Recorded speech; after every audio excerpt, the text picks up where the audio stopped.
Good afternoon, ladies and gentlemen. My name is Larry Lederman. I am the chair of the Ambassador Speaker Series at Carleton University. First, I would like to recognize some of our guests. The High Commissioner of Cameroon, His Excellency Anougail Solomon Azoumbi, and the High Commissioner of Barbados, Her Excellency Yvonne Walks. She's in the front row. She's the only one who listened to me and came to the front row. And representatives of embassies of Ukraine, Russia, Japan, and members of the Canadian government, including Global Affairs. And we're also pleased to welcome some former Canadian ambassadors with us. The former Canadian ambassador to Russia and to Ukraine, Chris Westall. The former Canadian ambassador to Poland and Russia, Ralph Lecition. The former ambassador to Vietnam, Gabriel Lesser. And a former ambassador for disarmament to the United Nations, Peggy Mason. And students and faculty from Carleton University, from the University of Ottawa and Algonquin College, and members of the media, including Scott Taylor of Esprit de Corps, and those from the private sector. So it is now my pleasure to ask the director of the Norman Paterson School of International Affairs, Dr. Teddy Sammy, to introduce our distinguished speaker. Teddy. Good afternoon, ladies and gentlemen. My task is fairly easy. It is my pleasure to introduce our distinguished speaker, the Ambassador of Kazakhstan, His Excellency Konstantin Zhigalov, first graduated from the Kazakh State University in Almaty in 1981, and with a doctorate in historical sciences in 1984. He has had a long and distinguished career. He became assistant to the president of his country in 1991, and then in 1994, Deputy Minister of the Foreign Affairs Department of Kazakhstan. After his time as Deputy Minister, he became Foreign Advisor to the President for 2 years, and in 1996 was appointed Minister Counselor of the Embassy of Kazakhstan in the United Kingdom.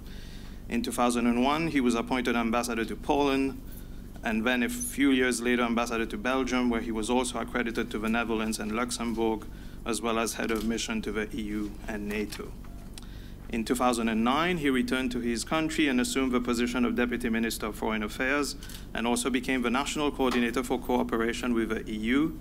Ambassador Zhigalov has been honored with decorations from his own country, but also from Poland, Belgium, and Luxembourg. In January of 2012, he became Ambassador to Canada, and he concurrently serves as Ambassador to Jamaica, Cuba, the Dominican Republic, and to CARICOM. Please welcome the Ambassador of Kazakhstan, His Excellency Konstantin Zhigalov. Excellencies, my fellow ambassadors, friends, dear ladies and gentlemen, first of all, I would like to thank Larry and his team for their efforts in arranging today's event. We appreciate the hospitality of Carleton University and welcome all our guests. It's almost been 1 year since we hosted a roundtable on the 25th anniversary of Kazakhstan-Canada diplomatic relations in this very same room. For those who are not very familiar with Kazakhstan, I would like to share some basic facts about our country and the major strides it's made in economic and institutional development. I would also like to tell you about the key aspects of Kazakhstan-Canada cooperation and why we are so important for each other. I think that you are probably aware that Kazakhstan is the 9th largest country in the world. It's almost the size of Argentina or entire Western Europe or Ontario plus Quebec. We share a land border with Russia to the north, China to the east, Kyrgyzstan, Uzbekistan and Turkmenistan to the south. Tajikistan, Afghanistan and Pakistan are situated further south. Kazakhstan has about 7,000 kilometers of land border with Russia, which is the longest continuous border length in the world. The Canada-US border is longer than that, only when combined with Alaska-Yukon segment. Kazakhstan's population is 18 million, consisting of more than 100 ethnic groups, including Kazakh, Russians, Uzbeks, Ukrainians, Uyghurs, Tatars, Germans, Koreans, and many others. The majority of the population are Sunni Muslims, but being a secular state, Kazakhstan separates religion from politics.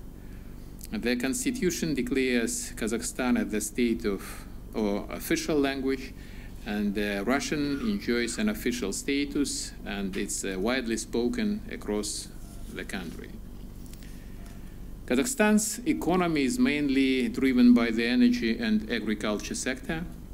We are the world's 12th largest oil reserves holder, the 15th largest natural gas reserve state, and one of the countries with the largest reserves of tungsten, lead, silver, zinc, copper, gold, iron ore, and rare metals. Since 2009, Kazakhstan has been the world's #1 producer of uranium. We are one of the top 10 grain exporters in the world, exporting to over 70 countries. You might have noticed that our countries share a lot: vast territory, abundance of natural resources, diverse and bilingual society.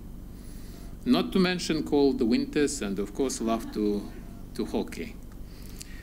Yes, hockey is very popular in Kazakhstan, like in Canada, and there are actually several Canadians playing for our national league. At the moment in Kazakhstan, it's much colder than here in Ottawa. Kazakhstan gained independence in December 1991. The dissolution of the Soviet Union caused serious economic challenges. The country's economy went into steep decline with hyperinflation of over 2,000%. 40% of the population lived below the poverty line. Industrial and agriculture production plummeted. We had to focus on institutional and economic reforms to ensure a smooth transition to a market economy. We joined the United Nations. We established diplomatic relations with more than 180 countries, including Canada in April 1992. And one of Kazakhstan's first diplomatic achievements was legally establishing the land borders with all our neighboring states. It was a very difficult but extremely important task to ensure territorial integrity in a violative geopolitical environment. Kazakhstan received a wide international recognition as a leader of nuclear non-proliferation when President Nazarbayev shut down the world's largest nuclear test site in Semipalatinsk and gave up the world's 4th largest arsenal of nuclear weapons. Later, the country initiated regional efforts to establish a nuclear weapon-free zone in Central Asia. International experts called Kazakhstan the anchor of stability in the region, and international corporations started investing in our country. We call this period of post-Soviet nation building as a first phase of modernization. We have been extensively investing in human capital. President Nazarbayev launched the Bolashak, it means future, Bolashak scholarship program to educate Kazakhstan's younger generation abroad. Over the last 2 decades, more than 12,000 students being graduated from top universities in Europe, North America, and Asia. On the international arena, the Conference on Interaction and Confidence-Building Measures in Asia was established by President Nazarbayev. Now it brings together 26 member states from the Middle East to East Asia. The second phase of modernization began in 1997 with the adoption of the Kazakhstan's 2030 National Development Strategy. This strategy encouraged the construction of a new capital city, Astana, accession to the World Trade Organization, and allowed us to join the world's 50 most competitive countries by 2012. Kazakhstan saw a 12-fold increase in foreign trade turnover and a 20-fold increase in industrial output. Within a decade, the country's GDP grew on average by 10%. Kazakhstan has become a major destination for foreign investment in the region. It's over 280 billion. Later on, a new long-term development strategy, Kazakhstan 2050, was adopted with the aim to bring the country to the top 30 most competitive economies by 2050. Revenues from growing economy were accumulated in the National Welfare Fund. Later, the fund helped mitigate the impact of financial and economic crisis and stabilize the economy. A strong focus has been put on promoting connectivity across Eurasia. A large portion, 2,700 kilometers of the Western China-Western Europe highway has been built, crossing Kazakhstan from east to west. Kazakhstan invested in seaport infrastructure in Azerbaijan, Baku, Georgia, Batumi, Latvia, Ventspils, and China, Lianyungan, and upgraded its own ports at the Caspian Sea, Aktau and Kuryk. In 2014, President Nazarbayev has launched a special program called Nurly Zhol. It means the bright way to the future. It's designed to turn Kazakhstan into a key Eurasian transport and logistics hub, connecting the north, south, west, and east. In the last 5 years, the volume of freight transit from China through Kazakhstan westwards and vice versa has increased by 100 times, accounting for 70% of transit between China and Europe. During the second modernization, Kazakhstan has also been proactive on the international arena. We chaired a number of major regional organizations, including the Organization for Security and Cooperation in Europe, the Organization of Islamic Cooperation, and Shanghai Cooperation Organization. Since 2003, Kazakhstan has hosted 5 congresses of the world and traditional religions, which has become an important platform for international dialogue of faith and civilization. Visiting Kazakhstan in June 2008, Jean-Claude Juncker, then Prime Minister of Luxembourg, called Kazakhstan a generator of stability in the Central Asia and Caspian region.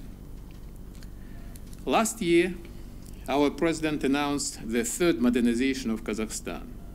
Among the new strategy's key priorities are accelerated technological modernization, improvement of business environment, macroeconomic stability, human capital investment, along with institutional reforms, security, and fight against corruption.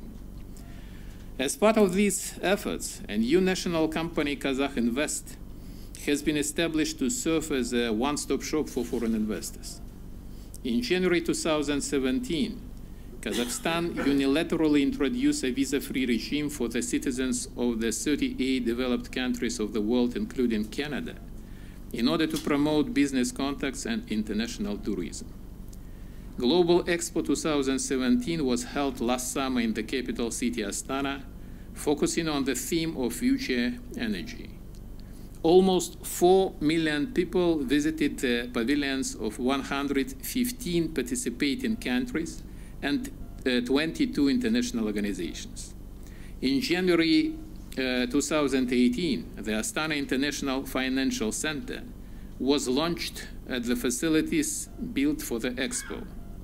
It's designed to become the core of Kazakhstan's financial infrastructure and, in the future, the financial hub for the entire Central Asia.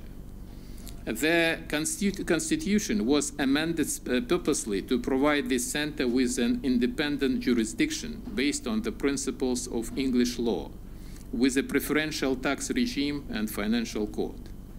One of the leading judicial figures in the United Kingdom, the former Lord Chief Justice Lord Woolf, has been appointed to be the Chief Justice of a new commercial court in Kazakhstan, with 8 other judges and senior lawyers from the United Kingdom. In his annual State of the Nation address last month, President Nazarbayev outlined 10 new strategic priorities. The main focus in it was made on the necessity to develop and introduce new technologies across various sectors of economy. The top 10 priorities imply introduction of new technologies for industrialization, further development of natural resources, use of smart technologies in the agricultural industry, construction and communal sectors, more efficient of transport and logistics infrastructure, reloading the financial sector, including further development of the Astana International Financial Center, human capital investment, education, vocational training, healthcare, labor standards, introducing trilingual education in Kazakh, Russian, and English, improvement of public administration system, facilitating governmental business collaboration, rule of law, fight against corruption, and protection of human rights, introducing smart cities technologies. Overall, the government is investing nearly $500 million into national program Digital Kazakhstan in 2017-2021. It's expected that internet coverage will reach 81% by 2021. Speaking about foreign policy achievements this period of time, let me mention that in 2016, Kazakhstan won a non-permanent membership in the United Nations Security Council for 2017-18. And this is the first time ever a country from Central Asia has a seat in the Security Council. We have just completed 1 month rotating presidency at the United National Security Council. President Nazarbayev chaired a special high-level meeting on non-proliferation of weapons of mass destruction, confidence-building measures in New York. Minister of Foreign Affairs Kairat Abdurrahmanov presided over a ministerial debate on Central Asia and Afghanistan that resulted in a statement that encouraged making conflict prevention and resolution central to the work of the UN system in the region and stressed the importance of preventive diplomacy. The Kazakhstan presidency has also arranged a trip for the Security Council members to Kabul. You might be well aware that Canada is also competing for a non-permanent seat in the Security Council for 2021-2022, and we are welcoming Canada's foreign policy initiatives aimed at bringing Canada back to the world stage. I'm sure there is a great potential to strengthen our cooperation based on common goals, visions, and priorities. As far as our relations with Canada, I'm really happy to say that Kazakhstan's cooperation with Canada has been constantly strengthening since I arrived to Ottawa on the 6th of February 2012. So day before yesterday, it was 6th anniversary of my being here. Both countries' cabinet ministers and members of parliament pay bilateral visits on a regular basis. In 2016, Prime Minister Justin Trudeau met with President Nazarbayev at the G20 summit in China. Last January, the Honorable Bob Nolt, Chair of the Foreign Affairs and International Development Committee of House of Commons, led a parliamentary delegation to Astana. In November, the Foreign Affairs Committee published a report calling on the federal government to intensify political, economic, and people-to-people ties with Central Asia and Eastern Europe. In December, our embassy co-hosted a special event on the Parliament Hill together with Assistant Deputy Speaker of House of Commons Carol Hughes and parliamentarians for nuclear non-proliferation and disarmament to commemorate Canadian civil society's involvement in nuclear disarmament and non-proliferation. We appreciate Global Affairs Canada's strong support in developing cooperation between our countries. As I mentioned in the beginning, we co-hosted a roundtable here at Carleton University to mark the 25th anniversary of diplomatic relations in April 2017. Global Affairs Canada also hosted the first ever Central Asia Security Governance Conference together with Center for International Government Innovation last May, and a special reception to celebrate the 25th anniversary of Kazakhstan's Foreign Service in July. In November, Global Affairs Canada and Kazakhstan's Energy Ministry signed a MOU which enables Canadian government to provide Kazakhstan with a radionuclide and noble gas detection station, a facility that will help strengthen the verification regime of CTBT. Economic and investment cooperation between Kazakhstan and Canada covers such areas as mining, geology and exploration, oil and gas and a companion service sector, agriculture, vocational education, healthcare, and others. Canadian companies working in various sectors of Kazakhstan's economy include Kamika Corporation, Bombardier, Uranium One, Condor Petroleum, Site Polytechnics, CanAgro Exports, Geotech, BLG, and others. Canada continues to be among the top 10 largest investors in Kazakhstan's economy.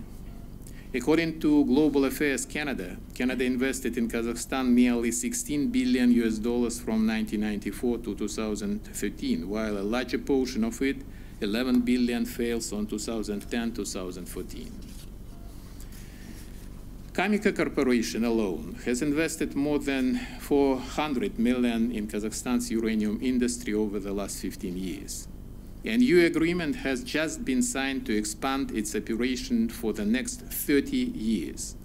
Mr. Tim Gitzel, Kamika's CEO, is the only Canadian member of the Foreign Investors Council that meets annually with President Nazarbayev. Kazakhstan is on the list of priority countries according to the Global Market Action Plan of the federal government. And in January-November 2017, the volume of mutual trade amounted to $340 million, which is 6.5% more than the same period in 2016. There is a huge potential for growth, of course. And in order to facilitate business-to-business contacts, we have launched the Kazakhstan-Canada Business Council in 2015. The first two meetings of KCBC were successfully held in Astana, co-chaired by the CEOs of two major uranium producers, Kazakhstan's Kazatomprom and Kamika Corporation, with the help of Serb organization, and I am happy that the chair of this organization is here tonight. So far, the Business Council brought together over 100 companies from both countries, and the third meeting is scheduled for early June this year in Ottawa. Building upon their successful cooperation in mining, oil and gas, and agriculture, we are also exploring new areas of cooperation: aerospace, defense industry, engineering, geological survey, alternative energy, vocational education, finance, and banking. The Astana International Financial Center that I mentioned earlier is already working with Toronto Stock Exchange and other Canadian financial institutions. In conclusion, I would like to stress that the key areas of our cooperation go along the priorities of both governments. For us, Canada is an excellent partner in to learn from and collaborate within the third modernization. We are confident that Canadian partners will also benefit from engagement with our country, given Kazakhstan's ongoing institutional reforms, economic growth, rising international profile, and strategic location in the heart of Eurasia. Thank you very much for your attention. I am ready to answer your answers.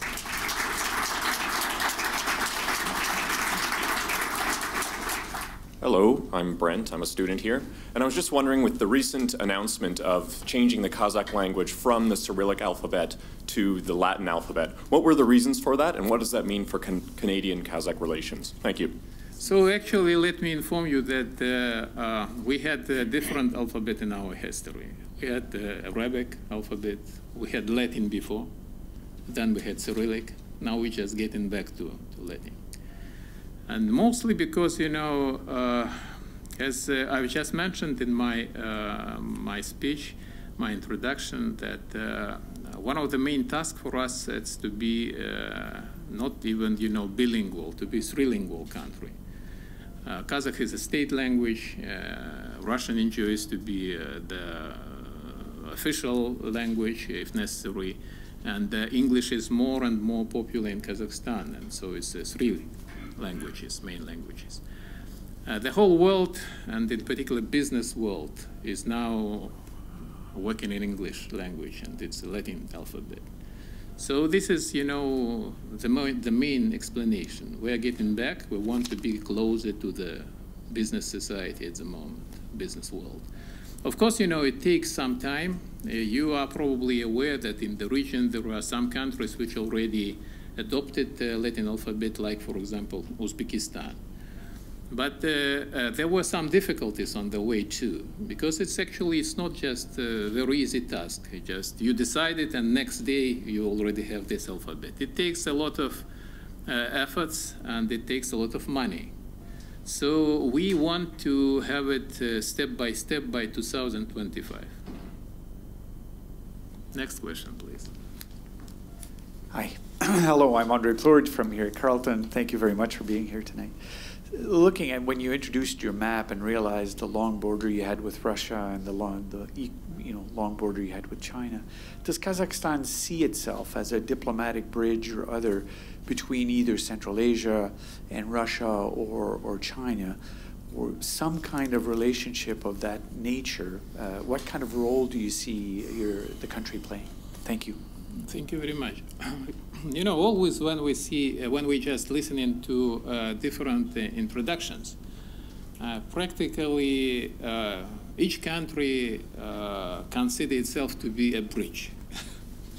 Regardless, it's a very big country or very small country, but you know, just some people probably avoided to mention we want to be a bridge here or here. In our case, it's a bit easier because you're absolutely right. We're a huge landmass. And we are partly in Asia, biggest part, but we're also in Europe. Just 4% of territory of Kazakhstan located in Europe. But this 4% of our territory is roughly 50% of one of the biggest European countries, Poland. So it's not bad at all. So there is really a bridge in Kazakhstan in some cities. When you start this bridge in Europe and finish in Asia and vice versa. In our case, it's also the case of composition of population. We have different ethnic groups. The majority, of course, it's a titled nation, it's Kazakh, and Kazakh people, they're Asian. But as I mentioned, we have more than 120 different ethnic groups, like Canada. And they are Asian, they are Europeans, they are mixed. We have different culture which go in deeply to Asia, but also we feel ourselves very close to the Europeans as well. So, you know, it's very natural that we are really a bridge because it's deeply inside of us already, geographically, mentally. And, you know, when I worked in Europe as ambassador 6 years, we adopted a program, Path to Europe. It's not because we don't belong to Asia, we wanted to belong to Europe more. It's also because we wanted to stress that we want to share the same values like European countries and to be closer to Europe also because 50% of our trade more than 10 years in a row is European Union, it's Europe. That is why, and also be very much involved in our relations with China, for example, Russia and other Asian countries, and being a member of different alliances, economic alliance and economic and political alliance. Kazakhstan, at the same time, deeply involved also in Asian affairs. And one of our biggest trade partners, for example, is Euro-Asian country, Russia, but also Asian country, China. Just last year, $18 billion with China. So you're absolutely right, you know, we destined to be a bridge between Asia and Europe. Not just wanted, destined to be. Please. Your Excellency, my name's Bill Johnson. I want to build on the last question, the length of the border with the Soviet Union and with Russia. And to note, I think I'm correct when I say that Kazakhstan was one of the last of the republics to split away from the old Soviet Union. Ukraine is just across the Caspian Sea, very close. Afghanistan's not far. So the question is, how stable are the boundaries? Are there any movements? Are there minority groups? I'd like to get a sense from you, if I may, of the minority movements that unfortunately concern the world in the next number of years. How stable is Kazakhstan? Thank you very much. I think it's a very important question. Let me just remind you that I mentioned in the mid-70s, by 1997, Kazakhstan was the only country in Central Asia which actually sorted out all the territorial and borders issues with neighbors. Believe me, it's not very easy when you are the ninth biggest country in the world. It's difficult. And of course, you know, sometimes it was very difficult because in the Soviet Union it was just one country. It happened so that, for example, when there was a division of a new border, or just, you know, to fix a border, it was necessary just to decide about one village where both, for example, Kazakh and Uzbeks lived. Yeah, you can't do like this. You can't keep kitchen in Kazakhstan and you know the bedroom in Uzbekistan. It's not possible. So it was not a very easy issue, but we managed to do it. As far as, you know, these very special issues, boundary issues, you know, sometimes it's not very easy, fortunately maybe not for us, but for our neighbors. For example, there is Osh Valley in Central Asia. Actually, generations, centuries, people of different ethnic groups considered it to be their motherland. So hopefully now everything is fine, but who knows how it's going to be. For me, the very important issue is to keep a very good economic and cultural cooperation with your neighbors in order to avoid it. For example, one of the key issues for our region is a water resource issue, because there are downstream, there are upstream countries, and the problem of fresh water is a big problem in our country. So if we find the right balance among all these 5 Central Asian countries, or not only among them, so it's, you know, doesn't give an opportunity for somebody just to play this card of boundary issues. So I think that it also very oftenly depends on the economic situations in the region and in every country in the region. But unfortunately, you know that our world is very complicated. It's not possible to avoid such kind of issues in any area of the world. So we try to work with our neighbors. We try to create economic alliances, and now there is Economic Eurasian Alliance, in order to try to minimize such kind of issues. Please, George. Yeah, George Jacoby, one of your many tennis partners who are here. We've noted a great improvement in Kazakh tennis, producing some international stars, and your great improvements that you came. Noting the cooperation in uranium production and potentially civil nuclear power, but also Kazakhstan's leading role since 1991 in nuclear disarmament and non-proliferation, both of which are of great interest to Canada and which Canada has followed. I'm wondering if you've been able in recent times to give the Canadian government any advice on the Treaty for the Prohibition of Nuclear Weapons, which Kazakhstan is able to sign, despite being in an area surrounded by nuclear weapon states, a very complicated area, at the same time trying to keep its own uranium out of nuclear weapons, like Canada tries to do. Whether you've been able to have consultations on nuclear disarmament and non-proliferation with the Canadian government that would advance such things as the Non-Proliferation Treaty and the possibility of eventually both countries, or countries like Canada and Kazakhstan, signing the Nuclear Prohibition Agreement. Thank you very much.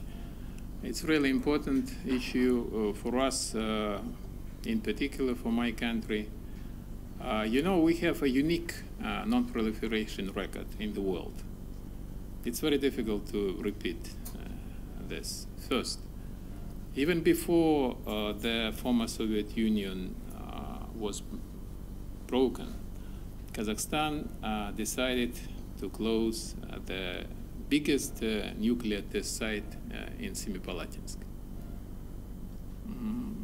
You know, for some of you, maybe it's possible to understand how difficult was it. 470 explosions took place from 1949 to 1963, and a lot of them it's an open air. A lot of people suffered. A lot of territory in Semipalatinsk region just been poisoned. And still people suffering from that. That is why it was a very brave and an important decision of Kazakhstan. Then Kazakhstan decided also to give up voluntarily of the 4th biggest nuclear arsenal in the world. And we did it. And believe me, it was again not very easy. And believe me, there were some people, high-level people from some countries, who desperately convinced the leadership of our country to keep this nuclear power. I can I was a witness of that because, as you know from my CV, in that time I was political and foreign advisor to the president. But nevertheless, we did it. Then, you know that now in Central Asia there is a nuclear-free zone. You know probably that the United Nations adopted resolution about the special day which dedicated to the non-proliferation and prohibition of the nuclear weapons. It's the 29th of August. Why the 29th of August? Because on the 29th of August, Kazakhstan closed Semipalatinsk nuclear testing site. So, you know, we have a great cooperation with Canada on non-proliferation and in particular with PNND group. And on the regular basis, we arrange a lot of events here. I know personally your former ambassador to the UN disarmament non-proliferation issues, Senator Roch, ex-Senator Roch. And you know his position on these issues, that from time to time he publishes his articles and he desperately tries also to draw the attention of the government what to do and how to do. We do respect all approaches to the non-proliferation issues and the position of also Big Five when they decide what to do with their nuclear weapons. But nevertheless, you know, I hope that we will have even more cooperation with Canada at this issue. We have it now, just as it was mentioned in my introduction. In December last year, it was the last event which we arranged on the Parliament Hill. So there are some people here, it's Ms. Kok, Ms. Mason, who visited Kazakhstan purposely for participating in the conference dedicated to these issues. Mr. Roch, Senator Roch, also been in Kazakhstan purposely for this, and the others. So definitely there is a huge potential for our cooperation. Thank you, George. Good evening, Your Excellency. My name is Felix Mfula from Zambia. I missed part of the earlier presentations, therefore you will, I'm sure, bear with me if I do ask a question over which you have explained. I want to thank you for a very lucid presentation. My question pertains to your political situation in Kazakhstan. I would like to know, just briefly, give us a landscape of, say, for instance, the number of political parties that are in the country, and also generally an expose of the political dispensation? Thank you very much. Okay. Thank you very much for the question. It's a really important one. The political issues like this, political system is very close to the French one. We have a strong president and strong government. We have two chambers parliaments, like in Canada, but our senators are elected, not like in Canada point.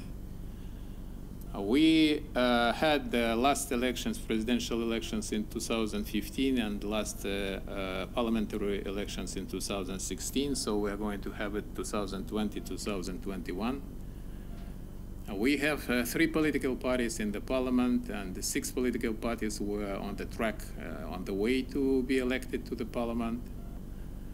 We have 20% of ladies, of women in the both chambers, and 26% in the lower chamber, which actually is higher than the medium number if you take the OSCE countries. So this is very briefly, very roughly. We have more than 19,000 NGOs, different kind of NGOs. So this is very briefly about our political system, because you understand, of course, that the issue is very wide. And I can talk about this another half an hour. Thank you. My name is Gabriel Lessard. My question is linked to the second question, which was raised to you. And one of the fallouts of the Soviet Empire was the Russian population in the various republics which were later created. Mm-hmm. And it led to some skirmishes, like in Ukraine or in Crimea.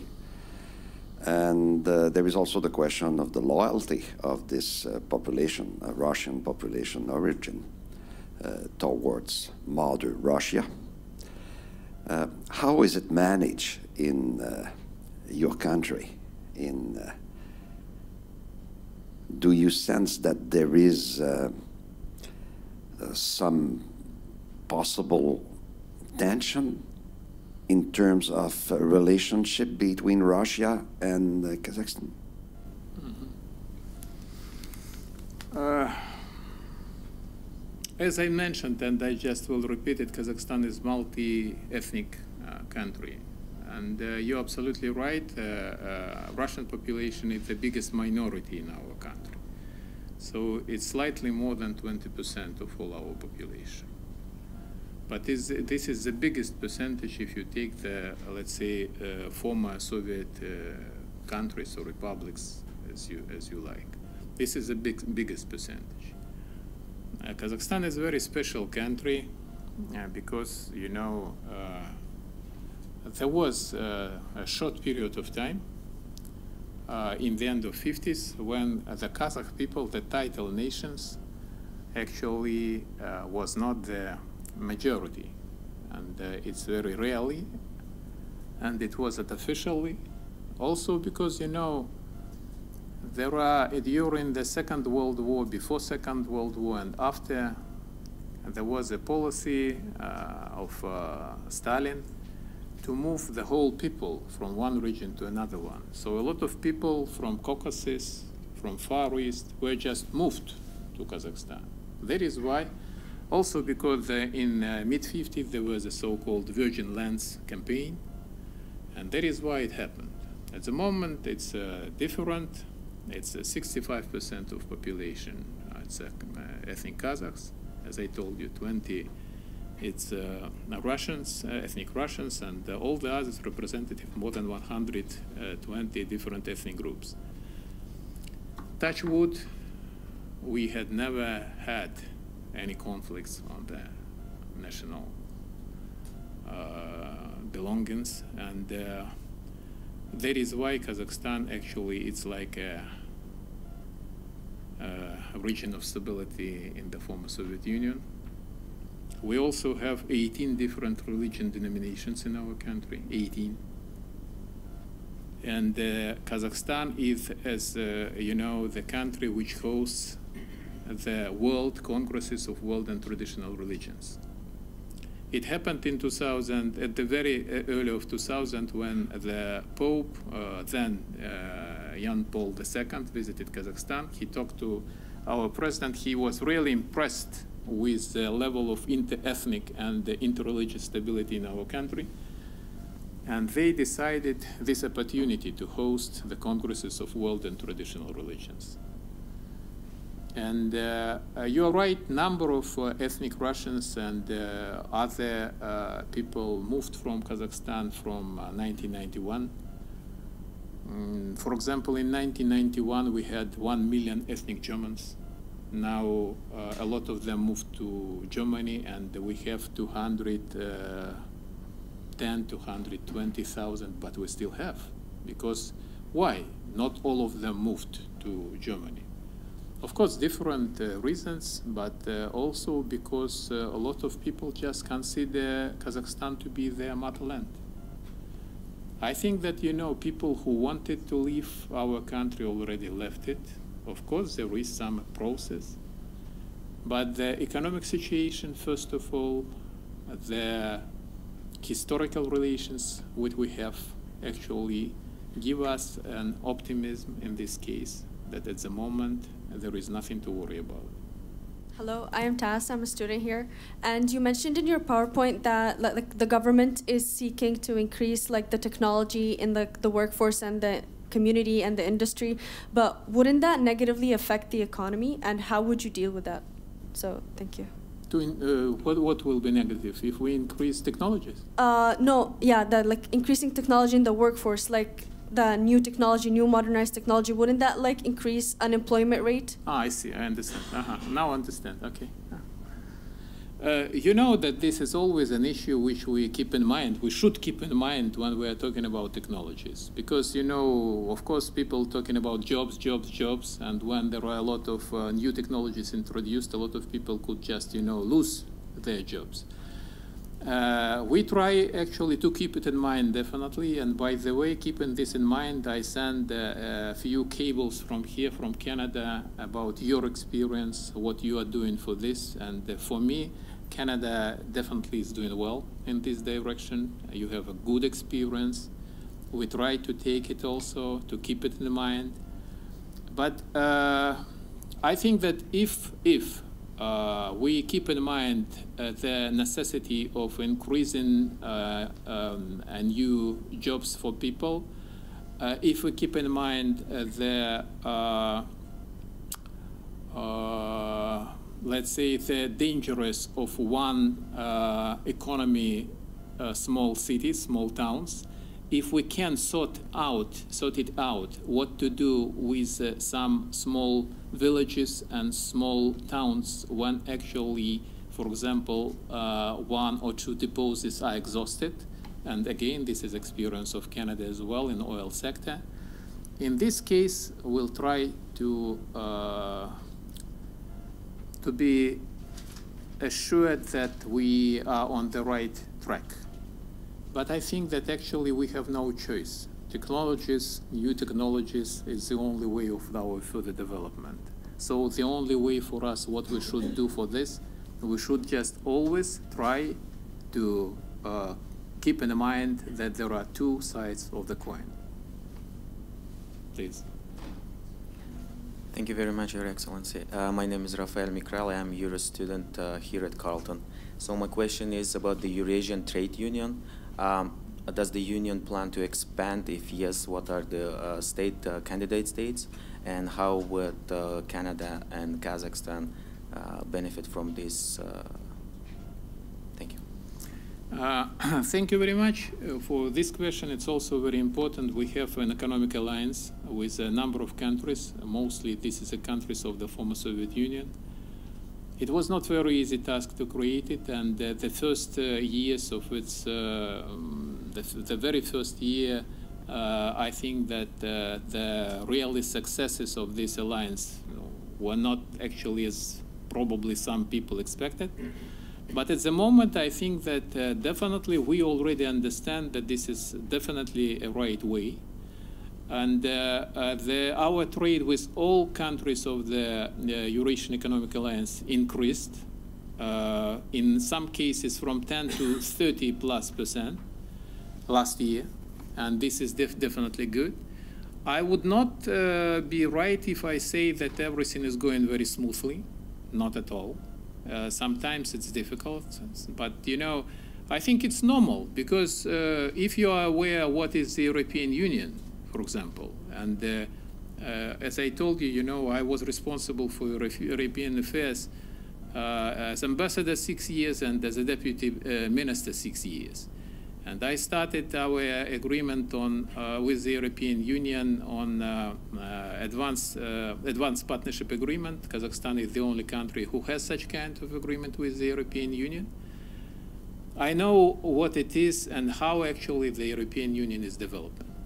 So we keep in mind all of it, how difficult it is to build something new, but you understand how important is regional integration in the world. Regional integration, this is really important thing. Canada maybe is lucky or not, let's say 100% lucky that you have just one neighbor. Yeah, and you know, of course, that a huge percent of your trade, this is all about United States. And you know that all your pipelines are just south-oriented.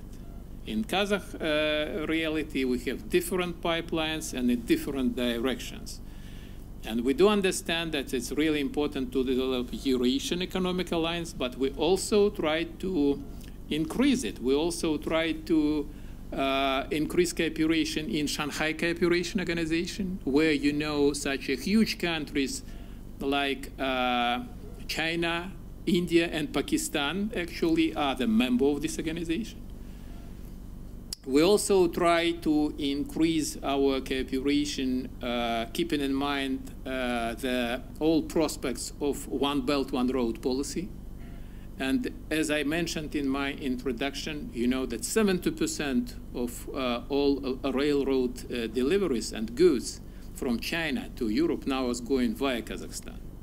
So that is why I'm very, you know, delighted to answer that Kazakhstan always was, let's say, the conductor of regional cooperation in region, sub-region in Eurasia. Finally, we achieved the creation of this Eurasian Economic Alliance. Yet it's, you know, a lot of work yet to be done, but we are on the right track. Thank you. This will be the last question. Marilyn Collette from Sea Change International. You also know me as a tennis partner. I had the privilege of working in Kazakhstan for the Asian Development Bank.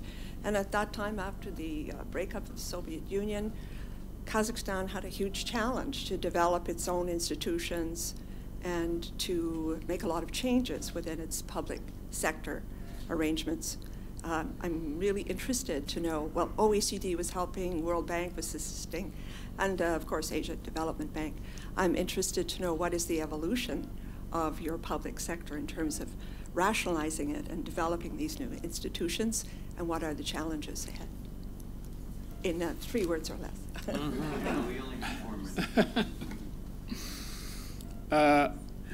You know, I've purposely tried to explain that even during these 25 years, 26 years, we managed to do a lot.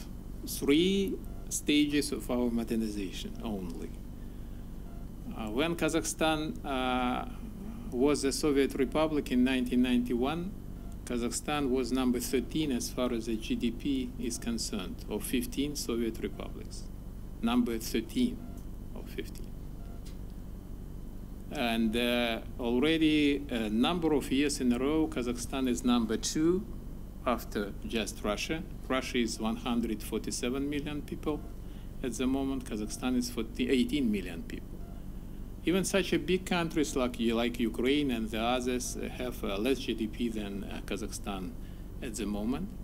So we managed to do this, you know, breakthrough, and also, you know, a lot of things depend on public sector. It's definitely. We managed to do, I think, right privatization in Kazakhstan. a lot of, at the moment, I think 70% of our economy depends on the private sector in Kazakhstan, which is very important. We managed to build a strong banking and financial system, maybe not so strong as here in Canada, but nevertheless one of the strongest one, definitely in the former Soviet Union. We tried to work with the different economic institutions, not just WMF and IMF, not just with World Bank and IMF, but also we started, for example, with EBRD in 1991, before the former Soviet Union was broke. I remember the first visit of my president to London in October 1991, and when he met Jacques Attali, in that time the president of European Bank for Reconstruction and Development. And we just started our cooperation with the bank. Now Kazakhstan is #2 customer of European of EBRD after Turkey. We probably could achieve more than we achieved, but even what we achieved, we are proud of. Thank you very much.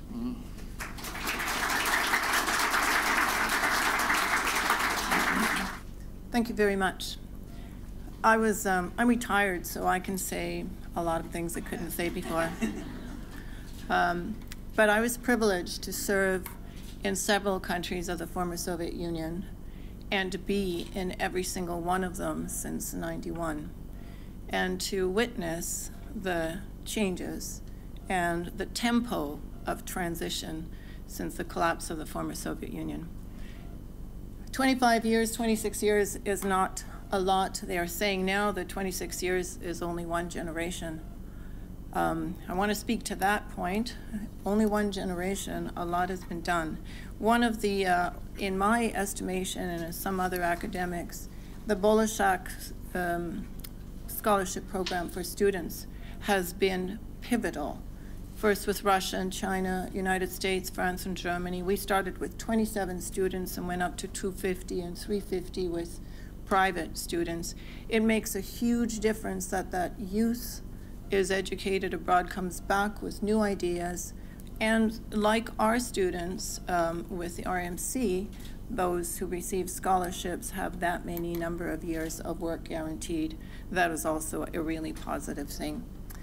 I was listening to a few things as well in terms of, we established diplomatic relationships with the Republic of Kazakhstan in '92, witnessing the breakup of the former Soviet Union. Kazakhstan, there was no conflict after '91, after the breakup. The transition was smooth. It was not so much the case for others. In terms of religion and tolerance, I was always struck by the fact that there are Buddhist temples, synagogues, Christian churches, and mosques, and all of these people, not only in society outside, not only in government, but in families, interracial, interethnic, interreligious marriages. It was normal. It was the way it's supposed to be. Sometimes it could be a model, and I think part of the etymology of that is, of course, the movement during the former Soviet Union, relocation, forced relocation of peoples. But the inclusion is quite amazing. Nuclear non-proliferation. Days before officially, Kazakhstan, the president gave up nuclear missiles. The president had already decided that the country, both in terms of the environment and people's health, could not witness any more above and below ground tests. I've been there in Semipalatinsk 3 times. Peggy Mason and I were there just recently. People, children, the earth, it still has not come back. It was the right thing to do, and it is an absolute model for many other countries. I want to also, in terms of the economic stuff, you grow, you have to trade. This is a country that managed to balance the relationships, political and economic, with Russia, with China, whilst they grew their new trade relations. Landmark to the north, triple, quadruple landmark to the south. Their demarcation negotiations for land borders started a long time ago. The delimitation negotiations for marine borders, the Caspian Sea, started a long time ago. It is all progressing, and they've also, and it also answers another question, they also have offered themselves and have been a mediator for conflict situations and conflict countries. I just wanted to mention that there are many examples within the former Soviet Union, but given that we had Ambassador Zhigalov here today, who was young as a political officer when I first met him years ago, and he's still younger than me. It kind of pisses me off, but anyway. So I wanted to share with you my perspectives that are important in terms of transition and growth. We mustn't be impatient one generation, and there are lots of people here who are under 25. Thank you. Thank you very much, Larry, and thank you very much for being here with us tonight. I learned a lot in your presentation, and like some of the other people, it led me to reflect about the notion of disruptions and legacies. In the sense, as I listened to the story about nuclear weapons, it made it very real that getting out of one system and choosing to go a different path would be quite disruptive politically, disruptive economically, but also disruptive to the population itself in the country, feeling a complete sea change in things. It is quite interesting to me that that has occurred in a sense, as was pointed out, in a peaceful manner. And the change is quite aggressive in some level. The legal system, we were told, is influenced by UK practices. There's now 50% of the trade going to the EU. This is not a minor change over a relatively long period of time. This is a large change over a short period of time, and that is the issue of disruption. How this was managed would be interesting to understand a lot better. Finally, point is, as if you remember, there is a slide about the priorities in the President's address to the nation in 2018. You read this, and many, if not most, of those items would resonate quite well in most Western countries, or however we call them, like Canada. The focus on people, the focus on technology, the focus on resource development in one sense or another is actually something that seems quite common. The future, of course, will be even more interesting.